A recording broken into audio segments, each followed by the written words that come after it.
If you ever check your spam folder in your email, there's a chance at one point you received an email with one of your passwords in the title, and inside the email would be threats of leaking your information or worse unless you paid a certain ransom, usually in Bitcoin. This usually happens when a hacker, or even often a regular user, will likely find this info by merely searching any of the numerous data breach databases available on criminal forums. In March of 2019, a 25-year-old man named Joe Albanese received a similar email to what was just described. It was titled his password that he used for every account that he had. This was obviously a cause for alarm, so he opened it immediately to read the contents of the email. This is what it said. "Hey Joe, all you really need to know is that I know your password and other personal information. I won't come after you, I won't harm you, as long as you send me a small amount of money, $5,000 in the form of Bitcoin. We're going to refer to it as a donation for a good cause, not as any kind of blackmail. My Bitcoin address is... If you don't send me the money, bad things may happen. Don't even bother going to the police. This email is untraceable." Joe did some research and learned that these kinds of threatening emails are common scams, and usually nothing will come of them. Still, Joe replied to the email asking, "What other personal information of mine do you currently possess? I'd love to know." He sent this as a sort of challenge to the email, not even really expecting a response or for it to even go through. But it did, and he promptly received a response back saying, "I know your home address is F. If you go to the police, I will know about it and you will be sorry." This is when worry would really set in with just about anyone, as having a password leaked in a data breach is one thing, but some unknown person having your home address threatening you with it is completely next level. Joe didn't reply to the email for several days, but he also didn't go to the police. He decided to wait it out and see what would happen next, and after 3 days, there was a follow-up email saying, "I'm still waiting for the payment. I won't wait much longer." Joe replied this time saying, "I'm not paying you $5,000. If you want to come to my house, you'll get a face full of lead." This was a complete bluff though, as he doesn't actually own a gun, and the hacker likely knew that because that same night, Joe received a follow-up email containing a picture of his house. It was the side of his parents' house and zoomed in on his bedroom window upstairs. He didn't want to tell his parents in fear of worrying them, but now that his gun bluff didn't work, he knew he may have to get them or the police involved. He responded one more time saying, "I don't have $5,000. I'm broke paying off student loans. The house you sent a picture of is my parents' house. They did nothing wrong. If you need to do this, please do it to someone else. I don't have the money to send you even if I wanted to." There was no response this time, but within an hour, the sound of glass shattering from downstairs traveled throughout the house, and everyone, including his parents, heard it. There was one of their decorative bricks from the front of the house, laying in the dining room among thousands of tiny shards of glass from the broken window. Joe tried to explain the situation as quickly as he could, and while he and his dad took a quick look outside for anyone who could be out there, his mother called the police. Joe showed the police officers the emails and everything, which were forwarded to the police department. A police officer stayed parked outside the Albanese house for a couple hours that night. Joe blocked the email address from sending any further emails, and as far as he knew, he was never contacted again.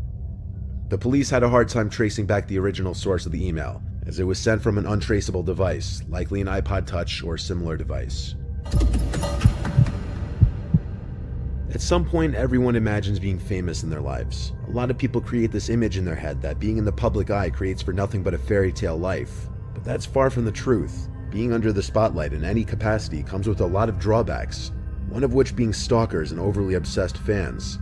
One extreme case of this: an ex-radio host and DJ who was centered in Los Angeles had a long, seemingly never-ending chain of emails from an obsessed fan. It started around 2005 or 2006 when the DJ started noticing a regular listener, someone who listened to the show every day and would call in on the request line from time to time. At one point, the listener won a prize from the show, and in order to deliver the prize, the DJ requested her email, and that's where things began. In order to be polite and cordial with the girl, he would answer all of her emails, and when Facebook started to become popular, he added her back where she commonly liked and commented on his posts. This went on for a while, until one day the fan professed her love for him. The DJ rejected this advance in the most polite way he could. She seemingly accepted the rejection, and the DJ thought it would be the end of it, but it wasn't. In 2011, she emailed him a link to a blog that she was writing, where she would post about him and their quote-unquote love multiple times per day. She followed him over to a new radio station and was religiously listening to his shows, assigning meaning to the musical playlist. For example, the song Marry Me by Train was popular at the time, and whenever that song would play on his show, she would blog about it actually being a marriage proposal from the DJ. She began saving all his photos from his social media and photos of other women in his life, like friends and girlfriends, and posting them to her blog with extremely hateful words. She'd make posts raging about him being a man whore, followed by another post not even 10 minutes later in a completely different tone, apologetic and soft, implying she may have bipolar tendencies. The DJ did his best to ignore it, even though by this point he was extremely creeped out, but as she again began emailing him, he tried more forcefully this time to get her to stop, but she wouldn't stop. The DJ started sending DMCA requests to her blog host from the photos of his that she had posted. The repeated violations got her blog shut down, but then she started emailing him instead of posting blogs. He made a filter folder so he never would have to see them aside from occasionally peeking at the insanity in the folder from time to time, just out of curiosity. Years went by and he hadn't answered any of her emails after 2 of them when he very adamantly told her to stop all communications and leave him alone. This continued for years, and in total she has sent him over 4,000 emails, all of which he's archived. This is a picture of just a select few of them. The more recent emails had gotten very dark and violent in tone. In one of the most recent ones, she was threatening to find and hurt the DJ and happily go to jail for it. In another one, she listed the specific neighborhood in which he lived, which he worries she may have his address if she already knew what town he lives in. In an effort to stem the flow of information, he deleted all of his social media accounts a while back, but she would still email him pictures he appeared in from his friends who had public profiles, as well as radio station photos that he appeared in. Most disturbingly, she sent the DJ photos of a shrine she had made of him in her home, with framed photos of his social media that she had posted up on the walls, desks, etc. Being a DJ, his appearance schedule must remain public, so she could technically find him working at nightclubs anytime she wants to, and understandably he's freaked out and worried about his safety. After calling multiple attorneys, none seemed very interested in helping him with this matter. Due to his fear of facing the girl in real life or even being in the same room as her, he never went through with filing a restraining order. He also worried that on the off chance she didn't have his home address, the legal process would reveal it to her. To my knowledge, there was never any follow-up with this, and it's not known if the harassment continued or what route the DJ pursued, if any. But this is one of those extreme cases of how a fan's obsession could have a very negative effect on someone's well-being and mental health. In this last one, a viewer who wanted to be referred to as Christian received multiple emails that he wanted me to share in a story video. Christian has a friend named Katie who was out for a job interview. They used to be co-workers, which is how they met. Nothing was out of the ordinary until Christian started to try and contact Katie after her interview was supposed to be done, only to find that his texts weren't delivering and calls were going straight to voicemail. It was very possible that her phone could have been off or she had no cell service, but as hours passed and still nothing was delivering, he started to get concerned. The most likely and obvious possibility was that she lost or broke her phone, but finally, hours later, the text said delivered. However, Kate never replied. That same day, as Christian was checking his email, he saw an email from Katie's old work email. He opened it, and it read, "Hey, I lost my phone and keys. Can you come pick me up? I'm by some old warehouse construction looking building in the parking lot across from a Hyatt place." Christian asked when she last had her phone and if she had any idea how she lost it. She replied, "I have no idea. Just come soon, please. It's cold." The address that she then sent to better help Christian get to her said it was 20 minutes away. But looking at the location of the address on the map, it led to some abandoned-looking warehouse parking lot, evident by the green growing in the parking lot and decaying-looking rooftop.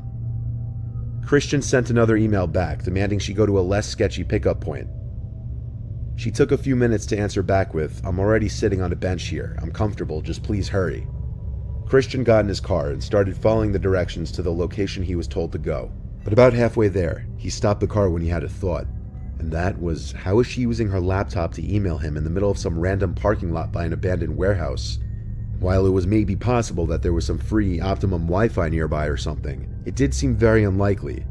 This is where Christian became suspicious of the whole thing, and the fact that she was using her laptop to contact him instead of going to the hotel across the street and calling him just made it seem more suspicious. He tried calling her number a few times, and now it was ringing instead of going to voicemail. On his third try, the phone rang twice and somebody picked up for a second, though most likely on accident. By this point, Christian was suspicious all of Katie's things were stolen. He called Katie's brother to tell him about the situation and ask his opinion. But when he asked first thing, "Have you heard from Katie?" Katie's brother said she had been home for 2 hours, and that her entire backpack and phone were stolen. Christian yelled into the phone that he was being led into some sketchy parking lot at that very moment by someone who was on Katie's email, most likely on her laptop. Christian drove to Katie's house immediately to pick the two of them up, and they called her phone and left a voicemail with all three of them yelling threats of what they'd do if they didn't return the phone and laptop, which probably went unheard if the thief didn't have her passcode. They also sent a number of texts which went unresponded to. After calling the police and requesting assistance in the parking lot, a police car did show up, but the entire parking lot was abandoned as expected, and no further emails were received. Kate's phone was never turned on again. It was likely disposed of. She never got any of her stuff back, but on the bright side, Christian may have avoided being lured into some kind of trap that would have led to him being robbed or harmed.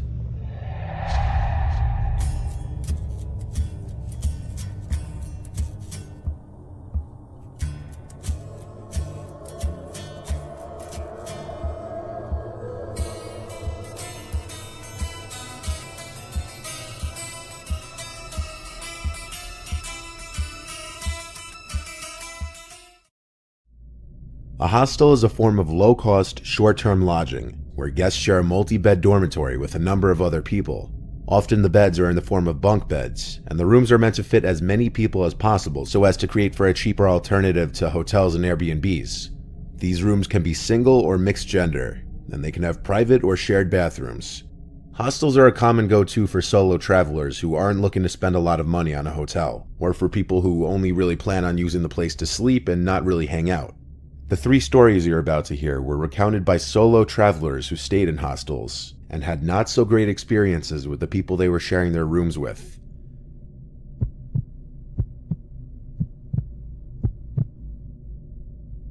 I was for a while talking to this French girl that I matched on some dating app after my breakup. We were texting for a while, then started calling and FaceTiming each other almost every night. We connected really well, but she came from a strict family who she still lived with. So when the idea of me visiting her came up, she made it clear she wouldn't be able to host me, and when I asked if she'd want to share a hotel room together, she said not the first couple nights after we met just because her parents would have a freak out. So since I was only 23 and my pockets weren't stuffed, I booked a stay at a hostel not far from her in Paris. I downloaded a couple movies to watch on the 7-hour flight since I already knew I wouldn't be able to sleep. I never can on flights. And I was right. I tried sleeping but didn't even get close. So by the time I landed and then Ubered to the hostel, I was running on 0 hours of sleep within the past 24 hours. I was exhausted. Due to the 6-hour time difference, it was also like 3 in the morning, so at least that meant I could just go crash in the bed in the hostel and I wouldn't be jet lagged the next day. I arrived to the hostel, which admittedly wasn't the nicest place ever. It was small. There was a certain odor to the lobby, and the front desk worker wasn't too enthusiastic about his job. But it was 3 a.m. after all, so I had to cut him some slack. I walked to the room I'd be staying in, and there were 6 beds, 5 of them empty, but one had a guy sitting on it. He was on his laptop, typing away at something. He looked up at me, then back down at his laptop. I said hey, but he didn't respond back. He seemed invested in what he was doing, so I just laid down in one of the empty beds. But the light to the room was still on. I asked him if it was okay that I shut off the light. Then he looked at me with a blank expression but didn't say anything. I repeated what I said, assuming he didn't hear me, and he nodded his head with this weird smile. So I got up and turned off the lights to the room.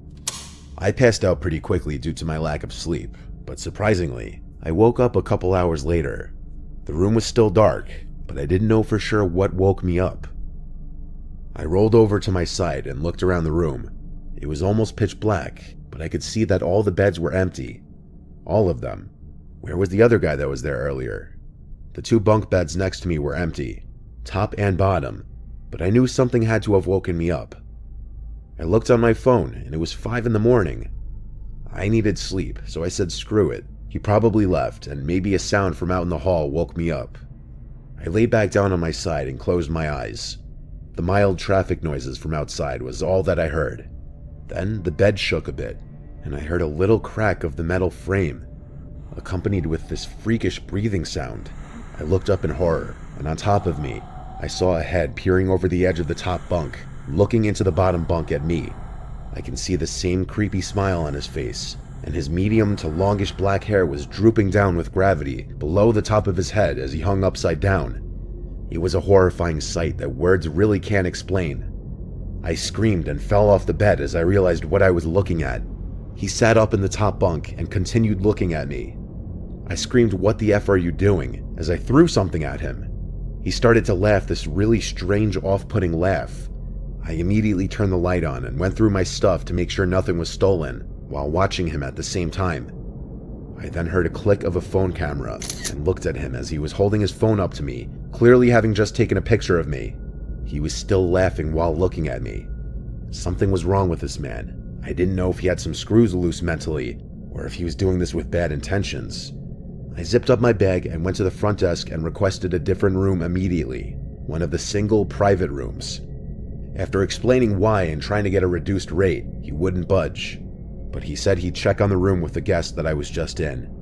I didn't call the police because I didn't know if any laws were broken, but I sure as hell left a review of the hostel.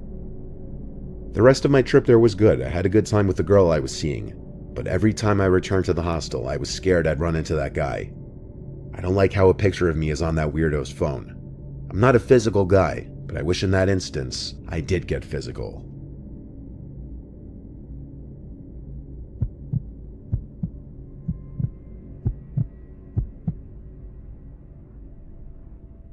I'm a solo traveler. I've stayed in countless hostels as a means of saving money, while also meeting new interesting people.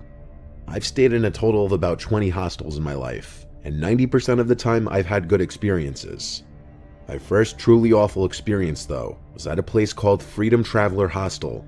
And before I begin, I want to note that my horrible experience wasn't the complete fault of the hostel itself. The Freedom Traveler Hostel is located in Rome. It was my first time ever visiting Rome. I was completely inexperienced to the landscape and relied heavily on Google Maps and locals. In fact, even finding the hostel itself proved challenging as there were no signs for the place outside. But once I found the place, I let myself in through the big brown doors and was greeted by a nice woman working the front counter. I had already booked a stay in one of the 4-person rooms. I was led to the room I'd be staying in, which had 1 bunk bed and 2 single beds, totaling sleeping space for 4 people. The room had a green theme to it, but it wasn't the biggest room. The worker told me there weren't many people staying in the hostel at the moment, which I didn't really have a problem with if it would mean I would have more privacy in the room. The woman had a smile on her face the entire time, and I appreciated her help. She showed me where I could store my luggage, which was actually just some shed in the back garden area. I wasn't impressed nor confident with it, so I decided I'd leave my luggage in the room, especially since I didn't bring anything too valuable. I was exhausted after a whole day of traveling, so after changing clothes and stowing my luggage under the bottom bunk bed, I laid down ready to take a quick power nap. Not long after, I heard a knock at the door, and 2 young men walked in. They had thick Italian accents, I could tell right away. They greeted me and started talking to me, even though I was mid-nap, but I'm polite and social, so I was friendly and chatted with them. They introduced themselves as Marco and Lucio, brothers. Marco had to be like 6'4", he was huge. Lucio was probably 5'11", but he wasn't a toothpick either, and I could see the resemblance in their faces. They were very tan, but both had receding hairlines, even though I could tell they were in their early 20s. They weren't the friendliest looking guys, but at first they seemed okay enough. After getting acquainted in English with them, the 2 brothers started to talk amongst themselves in Italian. They didn't know that I understood though, because right away I understood them to be talking about me and laughing at me. I heard, I believe, Marco describing me as some silly white boy. I could have said something right there in Italian, but instead I wanted to keep the illusion that I didn't speak the language. The 2 brothers eventually got up from their beds and left the room, with Lucio smiling and waving at me as they left. I just realized they didn't have their luggage in the room, which led me to believe they left their luggage in the storage shed in the garden area. I went to the garden area for a bit just to mingle with some of the people sitting out there, and I met a few nice tourists who were also staying there for the weekend. Then off I went to explore the city, heading in the direction of city center. After many hours and 2 food stops later, I returned to the hostel expecting some people to be socializing in the lounge area or in the back garden, but there was no one. So I figured I'd just get some early shut-eye. It was 9 p.m. anyway. I don't remember when I fell asleep, but I remember waking up. The lights in the room were still off, but I heard whispering voices. The brothers were back. I didn't move. I listened to what they were saying, still speaking in Italian. One of them whispered something that roughly translated to, "Just grab it," or are you gonna do it? I didn't know what it meant, but I had a feeling they were talking about my luggage. I was waiting to hear the sound of my luggage being moved before I would let them know I was awake, but instead, I felt a sweet-smelling, cold and wet cloth being pressed up to my face, and I reacted by yelling and swatting it off my face. I turned to see one of the brothers standing over me, and I screamed, "What are you doing?" The man over me, I couldn't tell which one it was, then got on the lower bed with me and tried to subdue me, but I kicked him off and screamed for help. The other brother pulled him away from me, and the two men took off out of the room. I quickly grabbed my bag and shoes and went to the front desk for help. The man who was working now said he saw the two guys leave, but there was no information on them even staying there. They were two random locals who were trying to rob visitors to the hostel. They tried to literally chloroform me. I didn't stay there after that, of course. I'm sure they've upped their security now, but when I stayed there, clearly anybody could have just walked right in. If I wasn't awake, I would have been chloroformed and robbed of my entire bag. After this, I started being more careful of the hostels I stay at.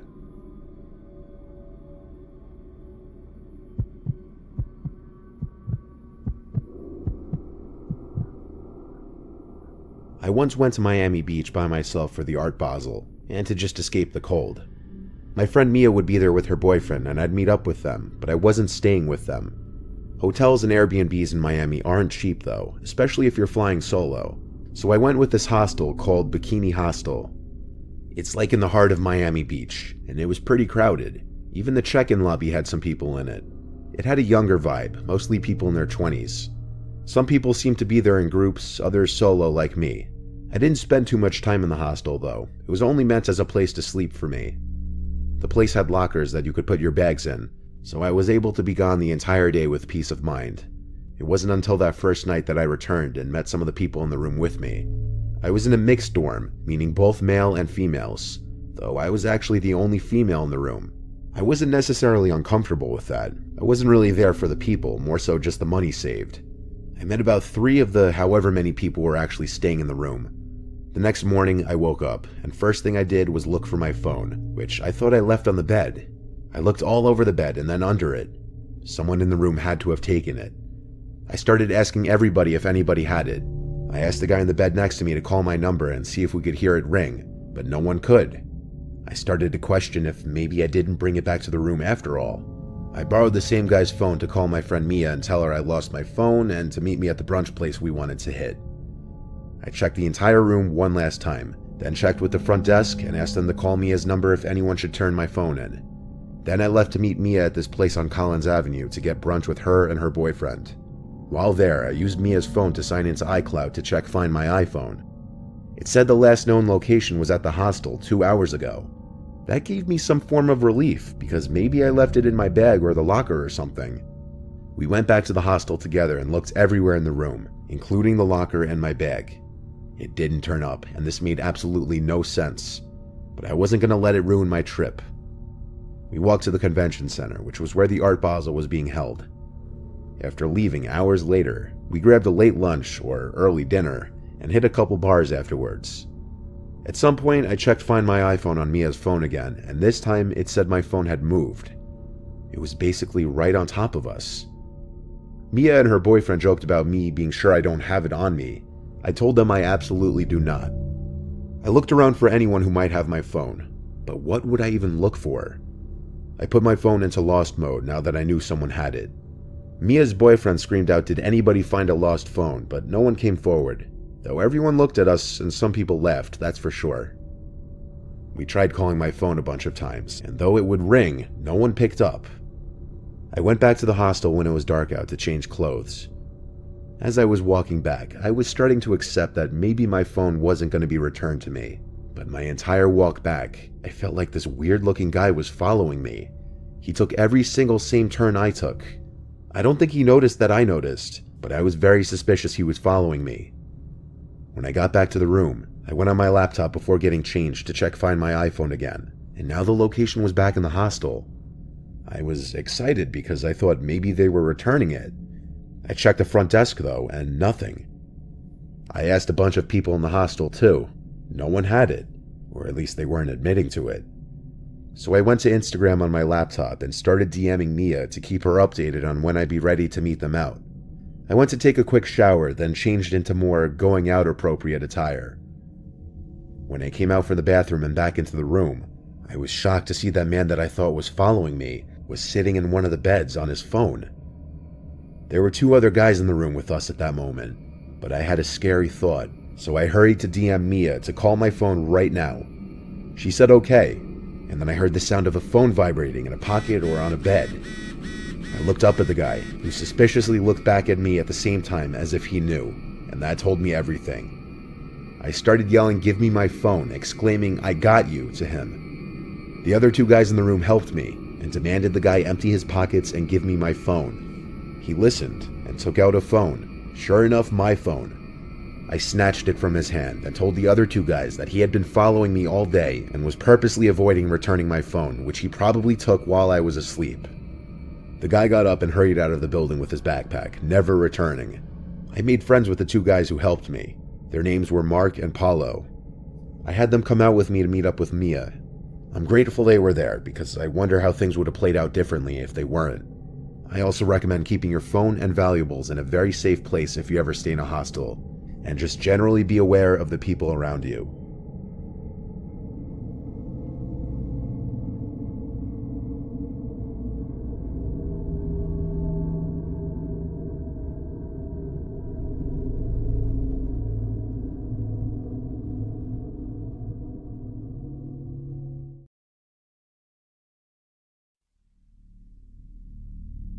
I was on the deep web after hearing all the craze about it.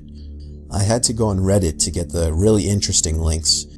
Most of the links just took you to pages that would list hundreds of other pages. At first, it just seemed like an endless cycle of pointless pages, until I somehow landed on a very dark-themed website. I don't mean it was a horror-themed scary story website. I mean the banner had the disgusting and disturbing picture of what looked like a girl no older than 12, blindfolded with slits in her mouth and bruises all over her face. I never knew how dark the internet can get, but I knew right after seeing that picture, it can only get worse on that website. I could have and should have just closed the browser or clicked the back button then and there, but something possessed me to click through the forums on each and every forum post.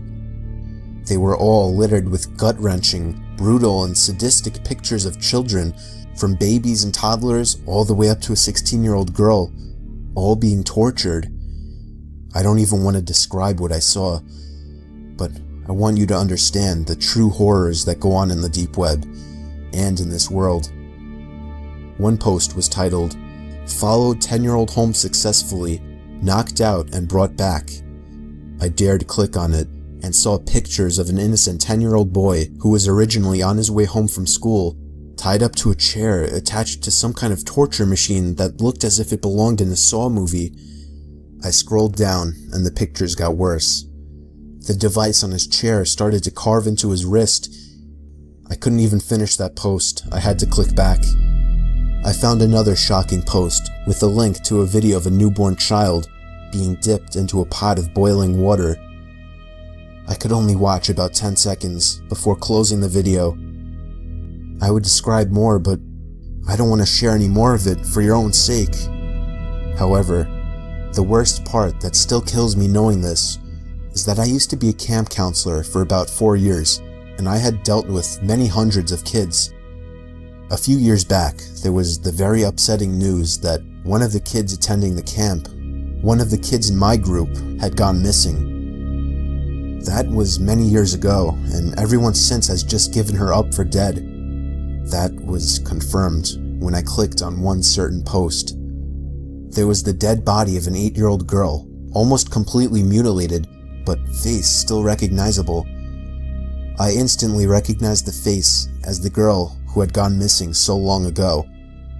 I literally threw up because of the horror I was feeling. I called the police and told them I need the cops right away. They showed up quickly and I showed them the screen, and then a picture of the missing child. They gave their own signs of disgust before giving me a lecture about how I went about reporting this wrong, that I shouldn't have called the cops or whatever, but they still took down the URL and thanked me for finding this.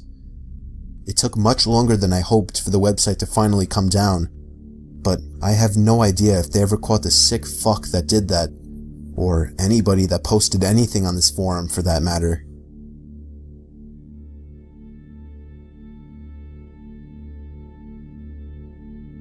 I caught my brother browsing some weird website one night. It had pictures of guns and illegal drugs. He and I are really close, so we don't usually hide things from each other, so when I questioned him, he straight up told me he was buying weed on a website called Mr. Nice Guy Market. I told him that's illegal and that he would obviously get caught. Then he went on about telling me that he's safe and anonymous on the deep web. I assured him that that's complete nonsense, that everything is traceable, but he told me he's already used it at least 10 times and that I can't stop him. So I gave up and watched him make his purchase. He found some new listing of cannabis called The Poison Queen. It had one review which rated it positively. I suggested to him that he find one with more ratings, but he started acting like some kind of pro, telling me to relax. The seller was from the same state as us, which would make for quick delivery, claimed my brother. He did his thing.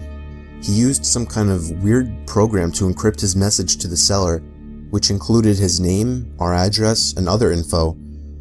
I reminded him it was a mistake, but he told me everything is fine.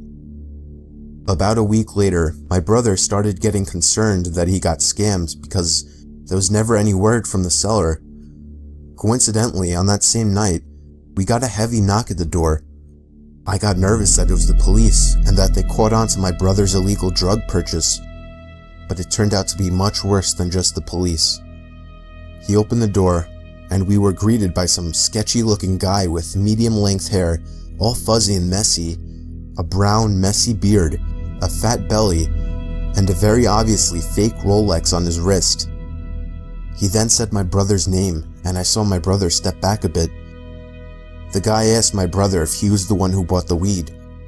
My brother didn't know how to answer. All I heard him mumble was, "I thought you would ship it."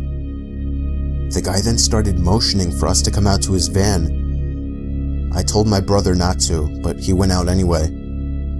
I had to follow him to make sure nothing happened. I didn't feel right about this situation. About halfway to his van, I noticed something in the passenger circular window on the back. There was somebody with a ski mask on, barely making themselves visible as they peered out to us. I saw the guy leading us to the van notice him and begin to motion with his hand for the guy to get down. At that moment, I grabbed my little brother and dragged him all the way back in the house. I didn't realize until it was almost too late that the guy was chasing me. I was able to shut the door and lock it. They saw there were no cars in the driveway, so they must have assumed our parents weren't home.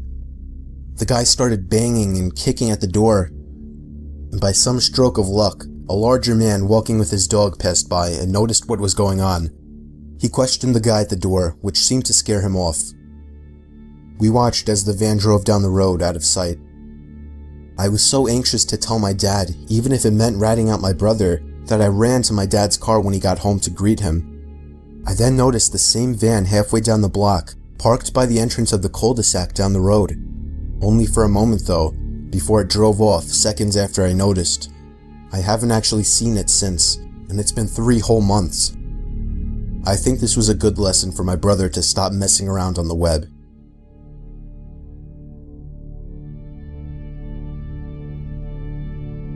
I was on tour trying to find some really deep websites. I was in a chat room where people normally shared links to deeper websites and weird pictures and videos, commonly illegal pornography.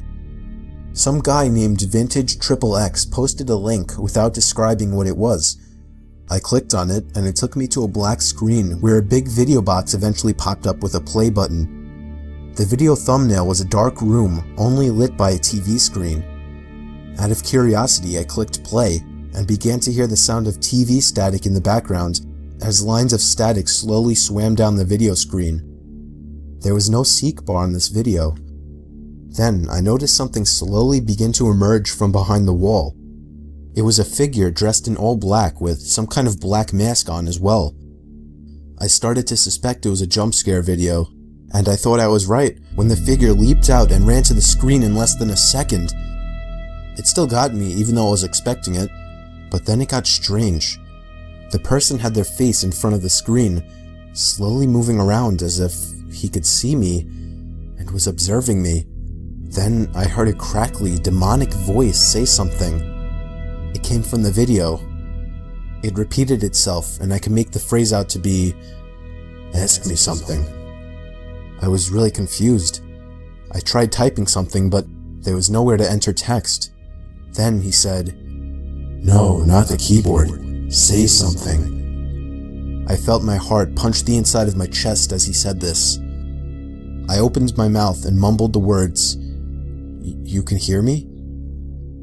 It responded with, "Yes." I was uncomfortable now. I thought it was a video. I pressed pause, but it didn't do anything. He said, "Don't try to leave. I want to talk." I tried moving the mouse to the exit button, but the mouse was frozen. In fact, none of the keys were responding on my keyboard. There was a long moment of silence before my webcam began flashing as if it were on, and my face popped up on the screen.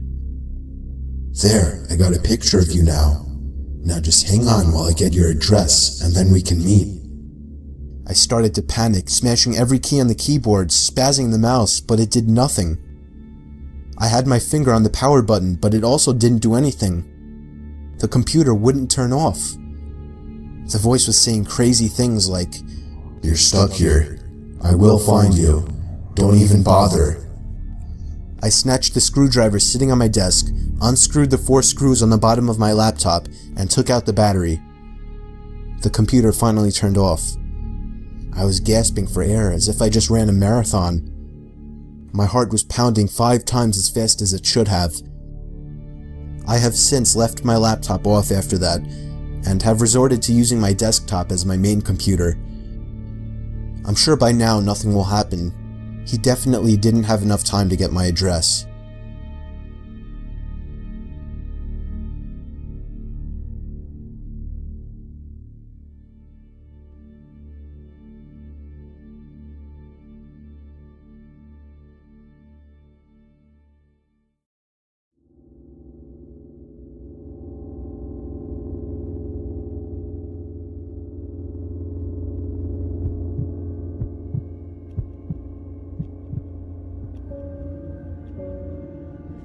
When I was 15, I had my first girlfriend. We lived in an upper-class area, very quiet and peaceful streets. My girlfriend Casey also lived 2 blocks away, so I could walk to her house almost nightly. One Thursday night during break, when I had nothing to do, I started my walk over to Casey's house. It was on the later side of the night, but I didn't really have a curfew, so it didn't matter. But pretty soon, I thought I could start hearing noises from around me. And when I say around me, I mean mostly behind me. The first time I heard it, it was the sound of a bush being shaken a bit. I only turned my head to look for a second without stopping. I just started to walk a little faster is all. When I got to the next block, I heard another noise, a twig or a small stick cracking. I stopped this time and turned around. All I saw was the empty street and the bushes that lined up along each property to separate the sidewalks from people's properties. Basically next to the street was a wall of bushes, and I didn't see anyone or anything that could be making these weird sounds. I picked up the pace even more, and I was reaching the home stretch to Casey's house. Of course, there was another sound again, this time more like footsteps. Quick, light footsteps. I turned again without stopping. No one, nothing. I could see Casey's house now. I called, and she picked up right away. I told her how freaked out I was getting because I kept hearing noises. I walked around the bushes surrounding her driveway and stepped onto her property. I noticed her staring out her bedroom window upstairs. She waved at me as she laughed on the phone, and I waved back. Then she asked me, "Who's that guy right behind you?" I turned right around and saw a fully grown man crouch walking maybe 10 feet in back of me. I screamed and ran for the door and started pounding on it. The man grabbed me and tried to put me in some kind of headlock, but he let go and ran away pretty quickly. Casey's mom opened the door with a look of dismay on her face. She let me in and slammed the door shut as Casey came running over. I was out of breath and felt like my heart was beating 1,000 beats a minute. Casey's mom hugged me, asked a few questions, then called the police to warn of a dangerous man going around town. Casey's mom let me stay over that night for obvious reasons, and she drove me home the next day.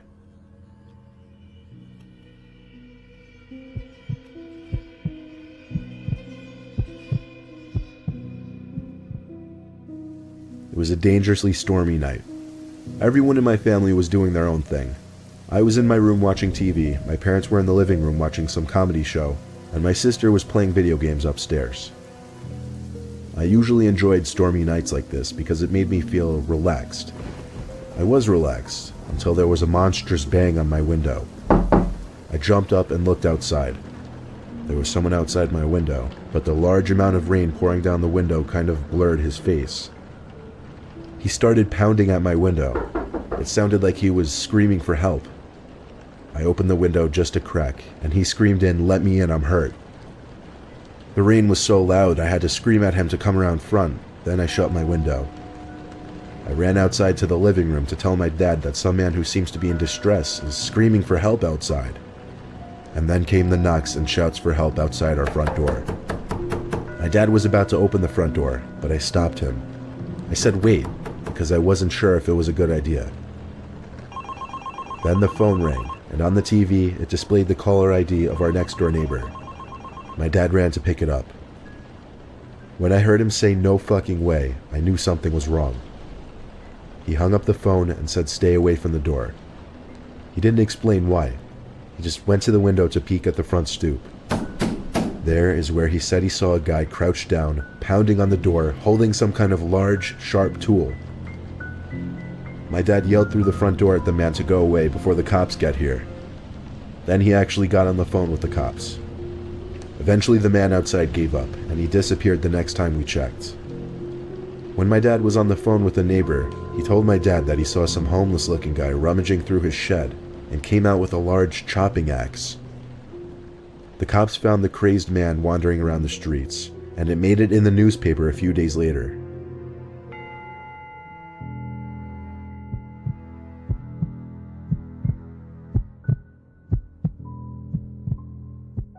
One night when I was a really young kid, I was in the living room watching my favorite cartoon. I had the TV pretty loud, but I thought I could hear my mom calling my name from downstairs. I called back, "What?" She didn't answer, so I guess she couldn't hear me. I heard her call me again, so I went down to the basement. The lights were off, so halfway down I called for my mom. She didn't answer. I didn't know where she could be calling me from, but one thing was for certain though. She wasn't in the basement. I started going back up the stairs, but before I even got to the top stair, I heard my mom's voice again from down in the basement calling my name. I looked down into the pitch blackness. I ran back up to the top step, turned on the lights, and walked halfway back down, peeking into the basement. I didn't see my mom anywhere down there. Suddenly, I got a huge rush of horror. I ran up the stairs basically crying for my mom. She came rushing down the stairs from upstairs, and I cried to her that something was calling me from downstairs that sounded just like her. She swore to me that she hadn't been calling me. She went down to the basement to check and make me feel better, but I didn't feel better. I'm sure she didn't believe me. Why would she? I was a little kid, but I still know that I heard what I heard.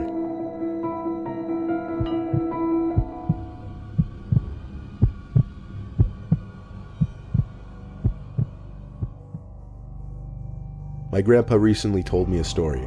It was about a night he took his dog for a walk. He used to have a small Boston Terrier named Sherry, who he named after an old friend of his who passed away. My grandpa lives like 2 hours from us on a farm, and there's not much that goes on there. He lives with his wife Marianne, who he married like 15 years back. Every day, Marianne would take Sherry for a walk in the morning, and my grandpa would take her for a walk in the evening. On a regular walk during sunset, my grandpa was walking Sherry down the usual dirt path that ran along the woods next to their property. My grandpa passed by another person on the trail who Sherry instinctively barked and pulled towards like most dogs do when they see strangers. My grandpa said hello to the stranger, who had a large hood up, but the stranger just walked past without even batting an eye, so he and the dog kept walking. Sherry kept looking back every so often and barking, however. My grandpa would tell him to shush and yank at the leash to keep him walking. Eventually, my grandpa would turn around to look at what Sherry could be barking at. The stranger who passed him by a few minutes earlier was stalking him from behind a tree in the near distance. My grandpa decided to pick up the pace as fast as possible. At his old age, he always carries pepper spray in his big coat pocket just in case. He was getting closer to the house when suddenly he heard clicks from the leaves on the ground inches behind him. But before he could turn, he felt the warmth of a glove cover his mouth and nose, preventing him from screaming or breathing. My grandpa says he could hear Sherry barking and biting at the stranger, which might have helped in loosening the man's grip a little. My grandpa says he struggled to grab the pepper spray out from his pocket, but when he did, he sprayed it at least 10 times and continued spraying it even after the man who was holding him let go and started to scream. My grandpa came as close as he could to a run to escape back to his house. He was perfectly okay.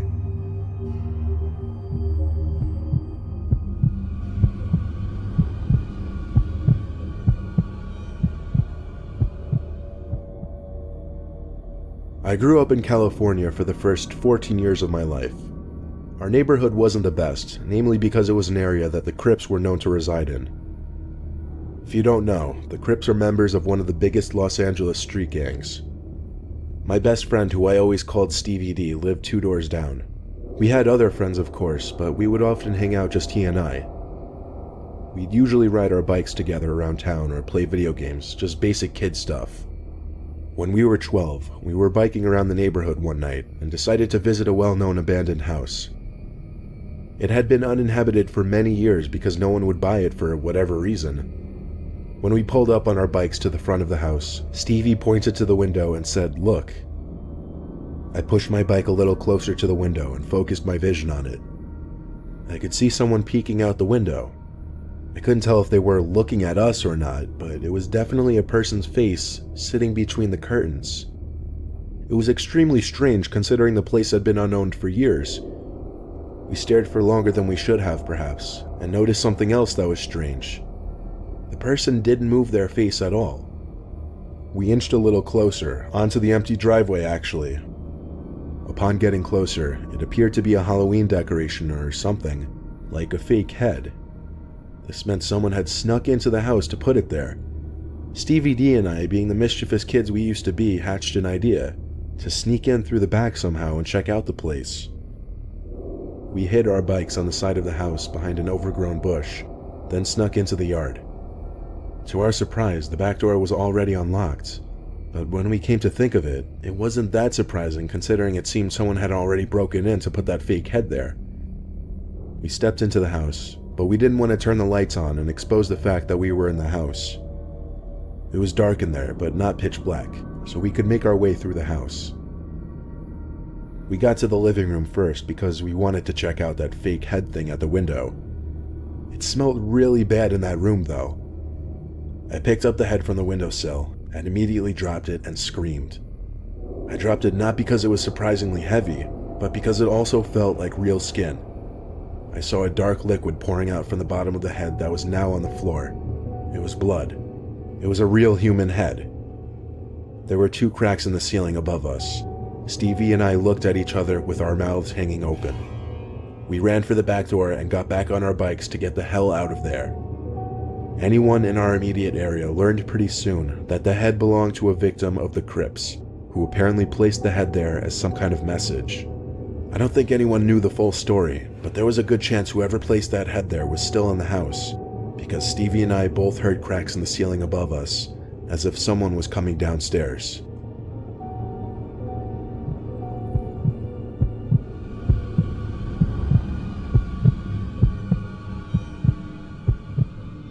Last year, a guy came to my house's door around 9 p.m. He knocked on the door, so I got my mom, and she went out to see who it was. By the way, we live in a rural area, so visits that late are extremely uncommon and strange. The guy talked to my mom about how he was opening a business, asked whether she liked American-made products, then handed her a Clorox container as a sample. He went back to his minivan and opened it to get a quote-unquote vacuum cleaner when my mom saw 5 other men sitting inside. She told me to run and get my phone since we don't have a landline. I couldn't find it, so I got my knife and stood around the corner. She threw the container outside and told them to get the hell off her property, as well as that she was calling the cops. They peeled out of the driveway and we never saw the car again.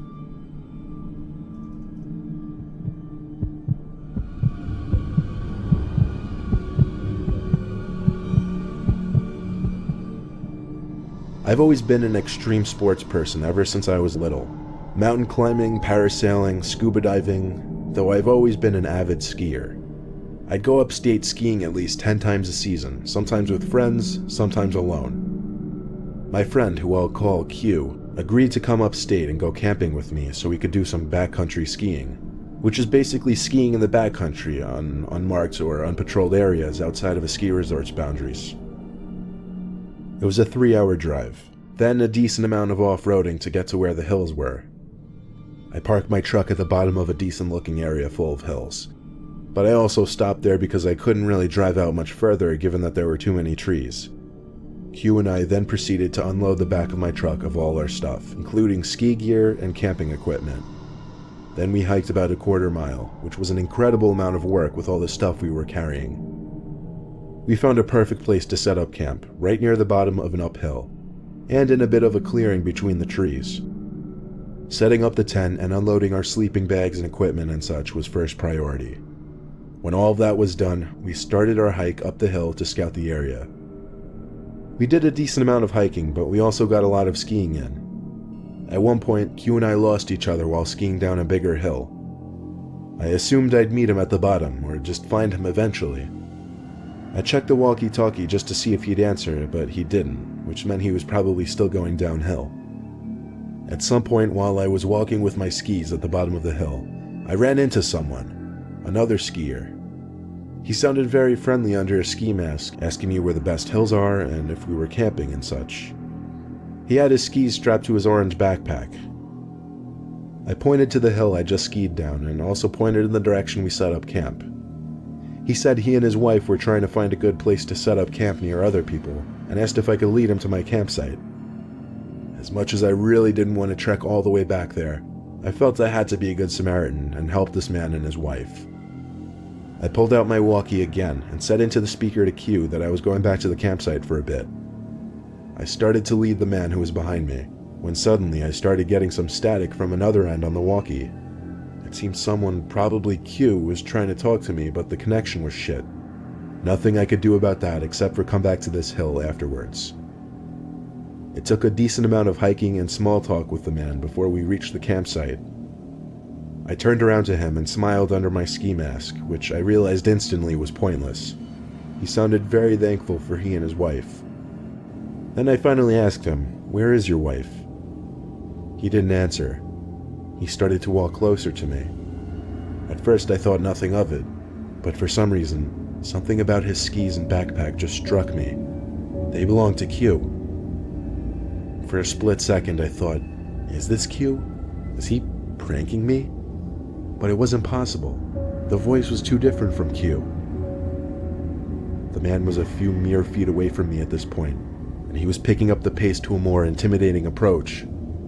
I panicked and jumped into the tent to dig for my flare gun in my bag. The man grabbed my leg, which was sticking out from the tent, and then I felt a sharp, intense tingle in my leg, like a severe electric shock, followed by a burning heat feeling.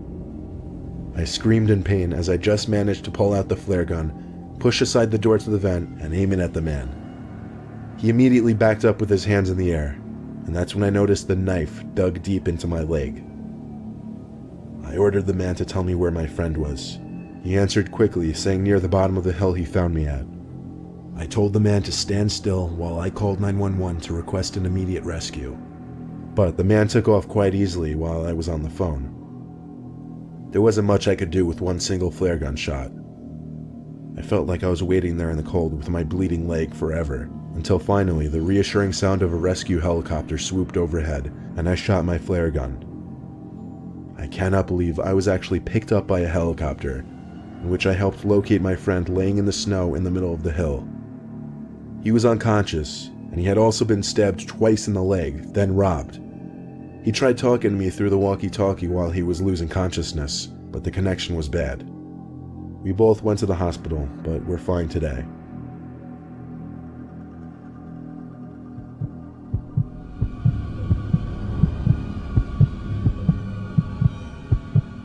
I lived in a small college town, and my apartment complex was walking distance from the bar/downtown area. One weekday night, I stepped out on our front porch to smoke a cigarette or two. I was up late studying. I brought my textbook with me and laid down on the stairs while I smoked. A girl who I had never met before, but who lived one apartment over on the ground floor, came home from downtown. She was by herself, and you could tell from her walk she had been drinking. She got in her apartment and barely got the door closed before some guy, who came out of nowhere, knocked on her door. She opened, and I noticed he introduced himself, which was weird because it was like 2:30 in the morning. Who comes to a random girl's apartment at that time? So I decided to stay outside and pay attention. They ended up talking for over 10 minutes. She later acknowledged how weird the situation was, but did not know how to end the conversation. He would do the creepiest things, like he reached up and stroked her hair at least 3 times, and he would try to slowly inch his way closer to her in the door. I made a point of being loud with my textbook so he would know I was there, and he disappeared as eerily as he came. We called the cops, and days later they had the girl and I sit with a sketch artist. As soon as the sketch was made public, floods of calls came in. The guy turned out to be a serial rapist who followed lone girls home from bars and pretended to be a cab offering them a ride. This girl just got lucky because she lived so close to the bars he didn't get a chance to pull the cab routine.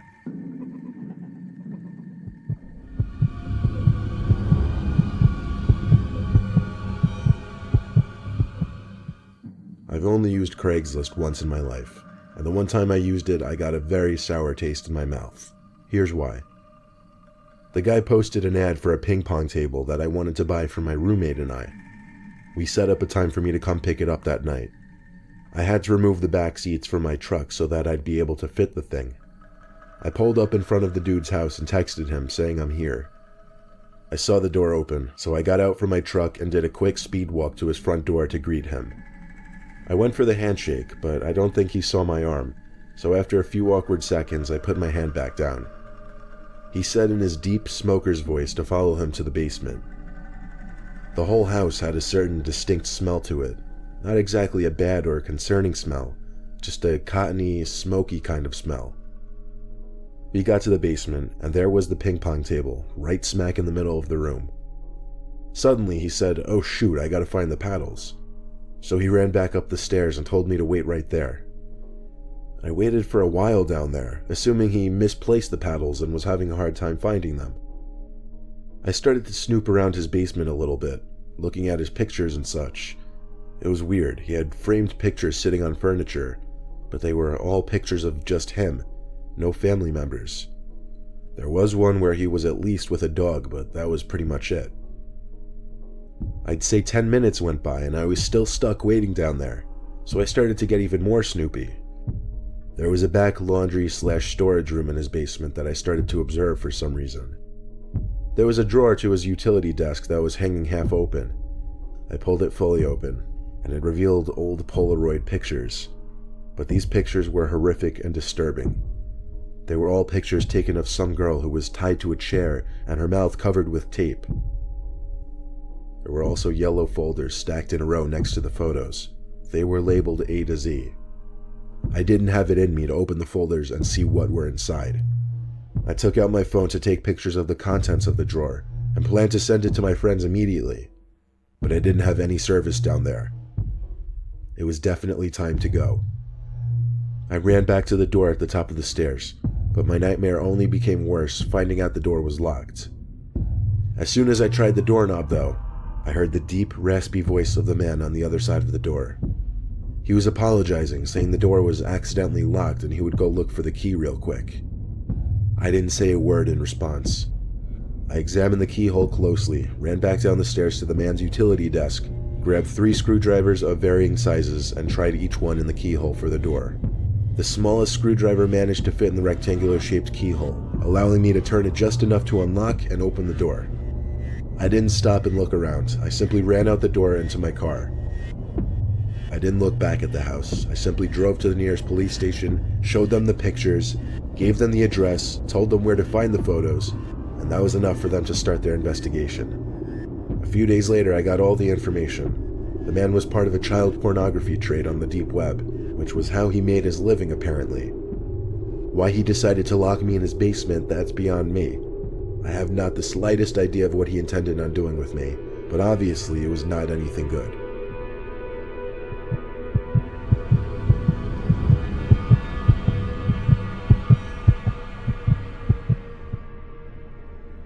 I used to babysit in my teenage years. When I was 14, I babysat for a 6-year-old boy named Cody once. His parents left me with few instructions other than to order a pizza for dinner and not let him go in their room. They also left me with an interesting comment, that Cody tends to act different than other kids and that he'll talk to himself or his imaginary friend, especially when he played with his toys. So, it was midday, pouring outside. I was watching some old Wipeout show that used to be on TV in the early 2000s. Cody was on the floor playing with his toys that were scattered across the living room. Cody kept using the name Agnes. He would act like he was playing with another kid who was sitting in front of him. One of his toys that were sitting across the room from him activated out of nowhere. I only found it weird because the toy was one of those little cube-like things with the crank where you pull it down and some simulated moving racing background came up on the screen. It was the kind of toy that would take effort to activate, and there it was, activated all by itself. I asked Cody how that was possible. He looked at me and said, "Agnes is playing with it." I have to admit, it was a little disturbing hearing him say that. I picked up the toy and turned it off.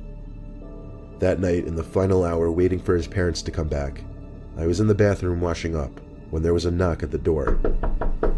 "Cody?" I said. I opened the door. Cody wasn't there. I looked into the hallway for Cody.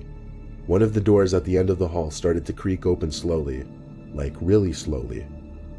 I turned off the light to the bathroom and walked into the room expecting to see Cody playing around, trying to scare me.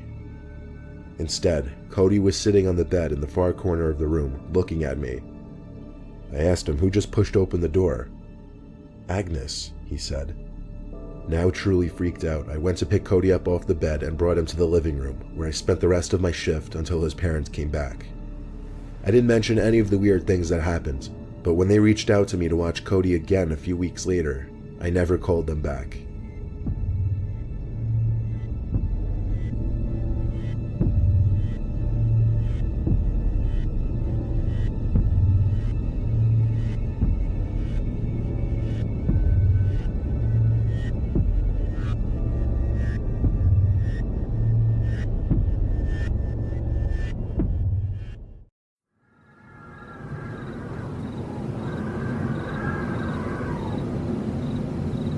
It was Halloween night of 2007, freshman year in high school, and I was with my friends, Ivan, Ryan, and Jesse. We were all dressed as the Super Mario characters. I was Luigi since I was the second tallest. Ivan was Mario since he's short and buff. Not that Mario is buff. Jesse was Waluigi because he's freakishly tall and skinny, and Ryan was Wario because he's just really fat. So they were the perfect group costumes for us. We live in a very non-congested suburban neighborhood with a decent amount of space in between houses. On Halloween, that's the worst thing ever. Less bang for your buck. We were trick-or-treating for hours, way past dark, and eventually came the time when most trick-or-treaters were heading home.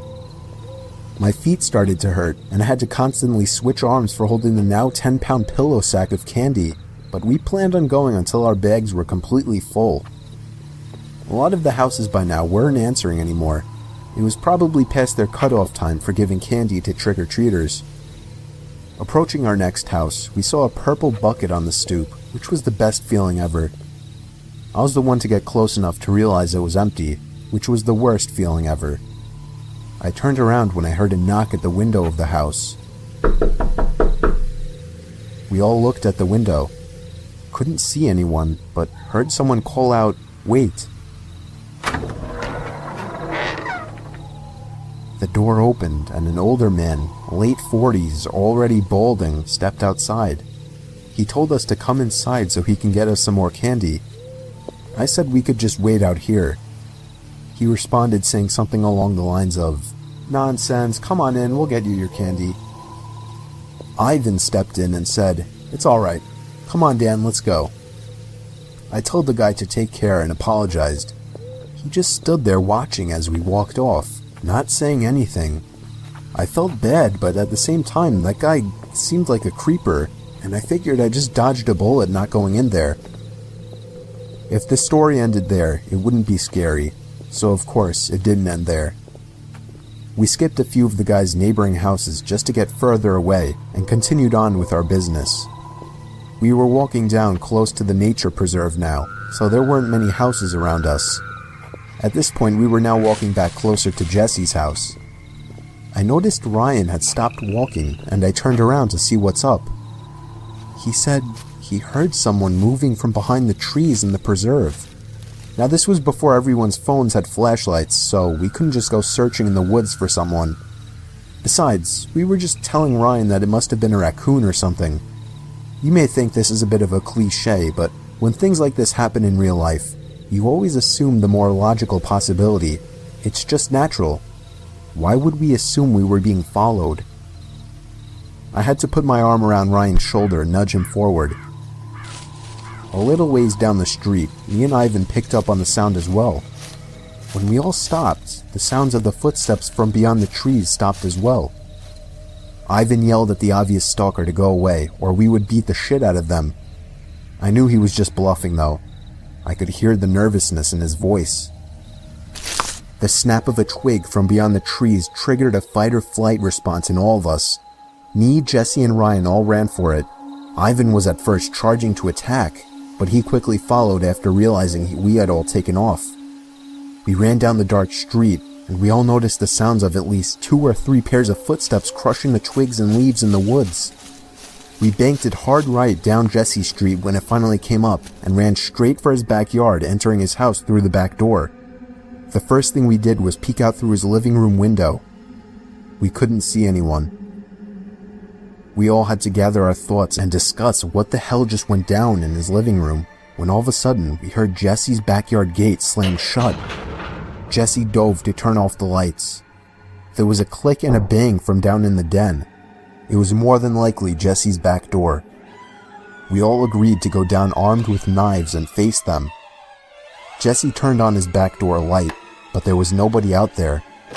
Just then the front door opened, and we all screamed like animals. Jesse's mom and sisters came rushing downstairs. They had just gotten home from their friend's little house party. We all rested assured knowing it was just them. Jesse explained what happened, but made it seem a lot less dramatic. Me and Ivan went home after that and called it a night. At 12:30 a.m., I got a disturbing text message. It was from Jesse. It said, "It wasn't my mom." I texted back saying, "What?" He responded back quickly, saying, "It wasn't my mom in the backyard." My fingers slammed the buttons on my phone, responding back, "What do you mean?" There was a long pause before he finally told me that his mom and sisters said they never went in the backyard. I told him to immediately check the backyard from his upper deck. He had already done just that. He also told his mom everything, and she had already called the police. They didn't find anyone back there, but Jesse did mention the guy who invited us in while trick-or-treating. Nothing ever became of that, and nothing ever happened at Jesse's house again after that one Halloween night.